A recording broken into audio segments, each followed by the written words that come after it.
everyone, welcome back to my YouTube channel. This is Ansar and I'm going to share something really special with you all, that how I managed to score 93 in my political science in my board exams. So as you all know कि अब boards आने वाले हैं सबके, जो भी 12th grade में भी होंगे मार्च में उनके बोर्ड्स हैं, और जो भी ह्यूमैनिटीज़ स्ट्रीम में जिसने भी ह्यूमैनिटीज़ ली है और जो भी अच्छा स्कोर करना चाहते हैं 90 above. So I'm going to share some tips on how you can score 90 above in your subjects. So if you want to score 90 above, then stick with me till the end because these tips might helpful for you. First of all, I want to tell you about myself, that how I scored 93. मैं पहली बात आपको ये बताऊँ, then trust me, I wasn't always the kind of student who sit and study all the time or all the day. मैं pretty average student रही हूँ, और मैंने स्टडी ऐसे नहीं करी है कि मैं 10-10 घंटे पढ़ाई करके मैंने 93 स्कोर किया है. ऐसा नहीं है. मैंने बस राइट स्ट्रेटजीज समझी, मैंने कंसिस्टेंसी लाई अपनी पढ़ाई में, and that's how I manage to score 93. तो मैं वही टिप्स आपको बताने वाली हूँ कि how you can also bring 90, how you can score 90 above. तो अगर मैं बताऊँ आपको, पॉलिटिकल साइंस जो सब्जेक्ट है ये पॉलिटिकल साइंस जो सब्जेक्ट है ना, ये सब रिलेट करने वाला सब्जेक्ट है. Political science is all about government, politics. And 12th में जो भी बच्चे होंगे जानते होंगे पॉलिटिकल साइंस जो है, इसमें वर्ल्ड कंटेम्प्रेरी वर्ल्ड पॉलिटिक्स है. तो यस, इसमें वर्ल्ड पॉलिटिक्स के बारे में बताया गया. ऑब्वियसली सब कुछ वर्ल्ड की कैसे रहा है, सब कुछ इसमें बहुत सारी डेट्स हैं. कंट्रीज़ के बारे में बताया है, कैसे कैसे उनके बीच का रिलेशन रहा है, रिलेशन बताया गया है. और दूसरी बात, इसमें ऑर्गेनाइजेशन भी बताई है, जिसमें आपको बहुत सारी डेट्स याद करनी पड़ेगी. इसमें जो लीडर्स बताए उनको भी याद रखना पड़ेगा. तो ऑब्वियसली थोड़ा बहुत डिफिकल्ट होता है कि हम इतनी सारी डेट कैसे याद करेंगे, हम इतने सारे लीडर्स को कैसे याद करेंगे, और हमारे पास वैसे भी बहुत सारे सब्जेक्ट्स होते हैं याद करने को. तो पॉलिटिकल साइंस कैसे हम कर सकते हैं. तो मैं बताऊँ, पॉलिटिकल साइंस फॉर मी बहुत ही ईजी सब्जेक्ट रहा है, क्योंकि मेरे को इंटरेस्ट रहा है हमेशा से पॉलिटिकल साइंस में. And I chose humanities because I was interested in political science. मुझे पॉलिटिकल साइंस में बहुत इंटरेस्ट था. तो मैं बताऊँ, अगर इसमें कुछ नहीं है आपको पॉलिटिकल साइंस में, आप पहली बात मैं अगर आंसर फॉर्मेशन की बात करूँ, तो आंसर अगर आप इसको पॉइंट वाइज लिखोगे तो ज़्यादा अच्छा होगा. पॉइंट में आप जितना आंसर लिखोगे पॉलिटिकल साइंस में वो ज़्यादा अच्छा होगा. और दूसरी बात, अगर आपका कुछ भी टॉपिक है, सपोज़ कुछ भी, जैसे कोल्ड वॉर का ही ले लेते हैं हम, कैसे कोल्ड वॉर है, तो उसमें अगर आपको पता हुआ रीजंस क्या है, उसका इम्पैक्ट क्या रहा है, पॉजिटिव इम्पैक्ट और नेगेटिव इम्पैक्ट क्या रहा है, उसमें जो मेन डेट है कि कब हुआ था, वो कब ख़त्म हुआ था, कैसे शुरू हुआ था, अगर बस आपको इतना पता है ना, then that's all you need. आपको कुछ भी एक्स्ट्रा पढ़ने की ज़रूरत नहीं है.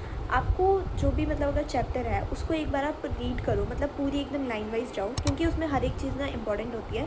एनसीईआरटी से ही, और आई वुड से कि एनसीईआरटी से स्टिक रहो, because NCERT is all you need in your board exam.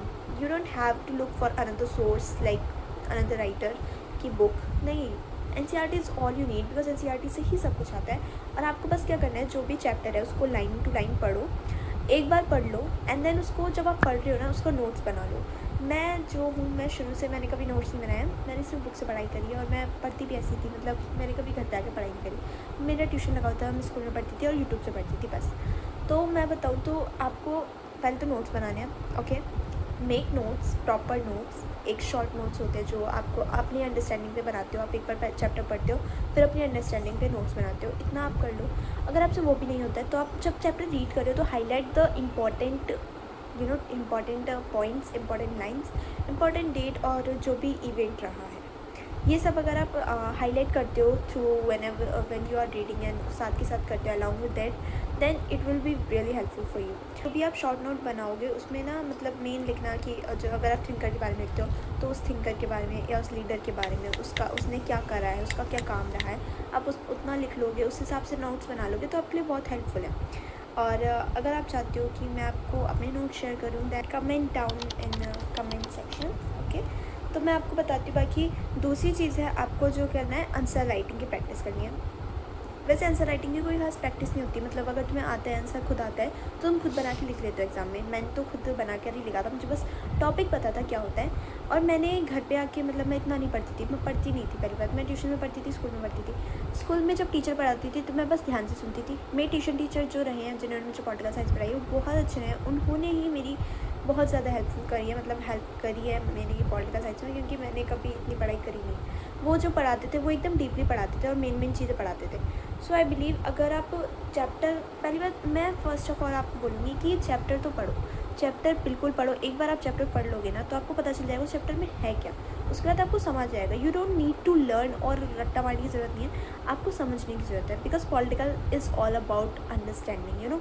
अगर आप उसे समझ जाते हो कैसे है, उसमें क्या है, रहा है क्या है, तो वो आपके लिए बहुत ज़्यादा है। दूसरी बात, डेट कैसे याद कर रख सकते हैं। डेट आप अपने हिसाब से याद रखो, मतलब हर किसी के याद करने का एक तरीका होता है कि अगर हम इस वे में याद करेंगे तो हमें याद हो जाएगा। तो बिल्कुल अपना तरीका अपनाओ कि कैसे तुम याद कर सकते हो डेट। अगर किसी को लिख कर याद होती है तो डेट लिख लो, एक लाइन वाइज लिख लो, मतलब जैसे इवन ऐसे लिख लो 9499 59 51 52, ऐसे करके भी बहुत बच्चों को ऐसे ही याद हो जाती है। और कुछ लोग जो साथ के साथ पढ़ते जाते हैं तब उन्हें याद हो जाती है। मुझे तो पढ़ते पढ़ते याद हो जाती थी। मैं क्या करती थी, मैं अगर एक चैप्टर पढ़ लेती थी तो क्या होता था, कभी हमारे टेस्ट होता था तो मैं दोबारा उस चैप्टर पढ़ती थी, तो मुझे इस तरीके से चैप्टर याद हो गया था। मुझे ऐसे याद हुआ था कि अगर मुझसे कोई पूछता था इस लाइन में से भी अगर कुछ आ गया तो मुझे, जैसे एग्ज़ाम के टाइम पे मेरे साथ क्या हुआ था कि जब भी मैं क्वेश्चन पेपर देखती थी तो अगर कोई क्वेश्चन होता था तो मुझे क्या होता था, मुझे वो पेज याद आ जाता था उस बुक का कि उस बुक में, उस पेज में, उस लाइन में ये वाला आंसर है। मतलब मुझे इतनी बुक जो है याद हो गई थी, पूरी बुक एकदम ऐसे। तो ऐसे बुक अगर आप रीड करोगे, आई वुड से कि सिर्फ रीड कर लोगे ना अगर आप पॉलिटिकल साइंस की बुक, तो आपको सब दिमाग में बैठ जाएगा। 3-4 बार अगर आप रीड कर लोगे लगातार विद अंडरस्टैंडिंग तो आपके लिए इतना इनफ है। तो पहली बात हो गया शॉर्ट नोट्स, मतलब नोट्स बनाना अपने हिसाब से। दूसरी बात रीड करना बुक को बहुत मतलब जितनी बार आप कर सकते हो 3-4 टाइम्स। और तीसरी बात है कि प्रीवियस ईयर के क्वेश्चन पेपर अगर आप करना चाहो तो, मतलब बहुत लोग बोलते हैं कि प्रीवियस ईयर के क्वेश्चन पेपर करो, वो ज़्यादा हेल्पफुल रहता है। मैंने कभी नहीं किए मैंने प्रीवियस ईयर के क्वेश्चन कभी नहीं किए, बिकॉज़ मुझे वो सब बेकार लगता था। बिकॉज़ ठीक है यार, जो आने वाला है वो ज़्यादा बेटर है। हाँ, अगर आपको जानना है कि किस तरीके से क्वेश्चन आ चुके हैं, मतलब कैसे आते हैं, बिकॉज़ ज़्यादातर वैसे ही आता है, फॉर्मेट तो वही रहता है, क्वेश्चन भी वही रहते हैं, तो थोड़ा घुमा फिरा देते हैं बस। और सिलेबस की भी रहता है, क्योंकि लास्ट टाइम हमारे में जो यूएस हेजमनी वाले चैप्टर था जैसे, उसमें हमारे सिर्फ 4 ऑपरेशन आए थे, पूरे चैप्टर नहीं आया था, सबको डिलीट था, तो वो थोड़ा रहता है। तो अगर आपको चाहिए तो आप प्रीवियस ईयर क्वेश्चन पेपर कर सकते हो, वो भी हेल्पफुल है। बिकॉज ऐसा नहीं है, मैं नहीं कह रही कि मैंने नहीं किया तो आप भी मत करो, बिकॉज करो, वो अच्छा रहेगा। प्रीवियस ईयर क्वेश्चन पेपर से आपको आइडिया रहेगा कि किस तरीके से क्वेश्चन आते हैं। ये तब हम बात करते हैं दूसरी बुक के बारे में, जो है politics in India since independence, right. तो अगर हम इसकी बात करें तो इसमें भी कुछ नहीं, मतलब है तो वैसे बहुत कुछ, मगर once you understand, you know, फिर इसके बाद उसमें कुछ भी नहीं है। तो मैं बताऊँ तो अगर आपको इसे समझने के लिए आप क्या करेंगे, पहले तो इसमें सब कुछ वैसे लाइन वाइज है। ये जो बुक है इसमें इंडिया और पाकिस्तान का जब पार्टीशन हुआ था वहाँ उससे लेकर आज तक यानी करंट के बारे में सब कुछ बताया गया है। गवर्नमेंट के बारे में, कैसे कैसे गवर्नमेंट आई है, क्या क्या चेंजेस आए हैं, किस और कौन सी पार्टी कब बनी है, सोशलिस्ट पार्टी हो गई और कांग्रेस पार्टी हो गई, और जो भी पार्टी है, कम्युनिस्ट पार्टी, वो सब कैसे कैसे बनी है, उन सब के बारे में इसमें लिखा है। तो इसमें इसको समझने के लिए आप क्या कर सकते हैं, आप इसको लाइन वाइज समझो। पहले इंडिया और पाकिस्तान का पार्टीशन हुआ, प्रोसेस क्या रही है, कॉन्सिक्वेंस क्या रहे हैं, डेट्स क्या रही हैं, और क्या क्या मेन जो भी इवेंट रहे हैं इसमें और जो भी लीडर्स के नाम बताए गए हैं, जैसे जवाहरलाल नेहरू के बारे में बताया गया, मोहम्मद अली जिन्ना के बारे में बताया गया। तो जो भी लीडर्स के बारे में बताया गया उनके बारे में पहली बात आप जानो। अगेन आई एम सेइंग कि रीड करो, एनसीईआरटी को रीड करो। If you read the book then you will get to know that what is in the book, what is in the chapter में है क्या, you will get to know about that. तो अगर आप read करोगे तो आपको समझ आ जाएगा। दूसरे के समझाने से, पढ़ाने से ऑब्वियसली आ जाता है, मगर जब तक आप खुद रीड नहीं करोगे आपको नहीं पता चलेगा उसमें क्या है। दूसरा आपको बता देगा, but you have to read line by line. तो इसमें अगर मैं देखूँ तो चैलेंजेस ऑफ नेशन बिल्डिंग इसमें पहला चैप्टर है, जिसमें इंडिया और पाकिस्तान की पार्टीशन के बारे में बताया, कैसे पार्टीशन हुआ था, तो प्रोसेस, कॉन्सिक्वेंस क्या रहे हैं, रीजंस और इसका इम्पैक्ट क्या रहा है। ऐसे अगर आप याद करोगे तो ऐसे जल्दी आपको याद होगा। डेट्स भी आप साथ के साथ याद कर लोगे, आपको एक बार रीजंस याद हो जाएंगे, उसका इम्पैक्ट याद हो जाएगा, उसके कॉन्सिक्वेंस क्या रहे हैं वो याद हो जाएगा। तो that's it। आई मीन इसके अलावा और क्या चाहिए, what's all you need, that's it। आपको पता होना चाहिए कौन सी पार्टी कब बनी है, CP, communist party, socialist party, जो भी इन पार्टी का अलग अलग पेज दिया हुआ है इस बुक में।